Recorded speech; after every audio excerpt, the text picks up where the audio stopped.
Hay danzas que a veces imitan a los pájaros, ¿cierto? A las aves o a los animales.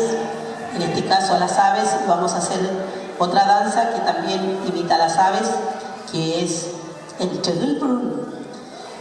Tjögul es el ave que ustedes diariamente tienen cerca de su casa.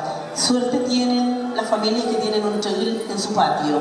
A veces no están, pero la mayoría en el campo, si ellos les gusta estar en el patio cerca de la gente de las casas.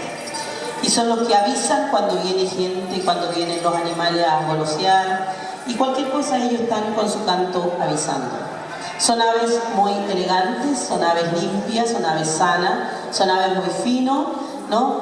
Y ellos hacen fiesta en la naturaleza, cantan, bailan, danzan en grupo cuando vuelan, a veces de a dos, se enamoran, ¿no es cierto? Ponen huevos, arreglan sus nidos.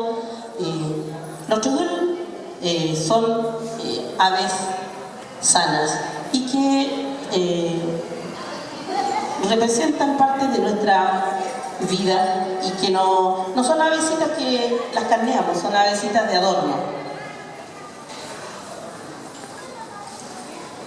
Jumlahnya lucu dengan tu pakai naik.